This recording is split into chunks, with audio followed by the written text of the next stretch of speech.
28 autor të kapur në flagrancë në parcela ose sera me kanabis, mirabim të asgjësuara dhe kontrolle në territor janë bilanci i policisë së Fierit në luftën kundër kanabisit. Të dhënat u bën publike në takimin e përvitshëm që thirret nga prefekti në qëllim koordinimin e organeve ligjzbatuese dhe atyre vendore. Drejtori i policisë së Qarkut, Skënder Hitaj, duke e cilësuar kultivimin e bimëve narkotike si element që prek sigurinë, bëri të ditura rezultatet në këtë luftë. Kultivimi i kanabisit nuk është thjesht një shkelje e ligjit, por një kërcënim serioz për rendin publik, për ekonominë e ndershme dhe për jetën e të rinjve tanë. Çdo parcele mbyll me drogë përfaqëson një rrezik për komunitetin, një burim fuqizimi për grupet kriminale dhe një pengesë për zhvillimin e qëndrueshëm ekonomik. Spari shumë faleminderit për angazhimin që keni treguar gjithë këto kohë. Sot organizojmë këtë takim në kuadër të luftës kundër kultivimit të bimëve narkotike, si pjesë e përmbushjes së detyrave dhe realizimin e prioriteteve, objektivave dhe treguesve të performancës, parashikuar në strategjinë kundër krimit të organizuar dhe krimeve të rënda 2026-2030, si dhe planin e veprimit 2026-2028.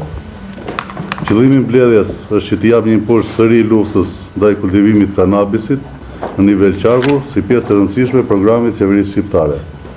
Ky takim synon ridimensionimin e luftës ndaj këtij fenomeni në nivel qarku.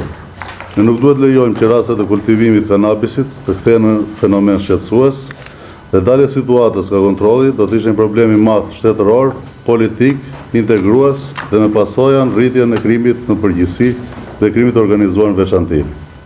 Gjithashtu, ky takim ka si qëllim të rrisë bashkëpunimin dhe bashkëveprimin e të gjitha strukturave për luftimin e fenomenit dhe jo të mbetet në dorë dhe si detyrë vetëm e strukturave të policisë shtetit. Një element i rëndësishëm dhe problematik në luftën kundër kultivimit të kanabisit është ndërgjegjësimi, ku problematika kryesore në fushën e ndërgjegjësimit konsiderohen pamjaftueshmëria e fushatave të ndërgjegjësimit për dëmet dhe pasojat e lidhura me kultivimin e bimëve narkotike, angazhimi pamjaftueshëm i njësive vendore mbi ndërgjegjësimin dhe orientimin e fermerëve drejt kultivimit, kulturave bujqësore apo prodhimeve vektorale të ligjshme, të qëndrueshme e fitimprurëse. Nga të parë, do një përqendrim sensibilizimin dhe ndërgjegjësimit të popullatës lidhur me kultivimin e bimëve narkotike, për të padur një rezultat sa më pozitiv në këtë drejtim.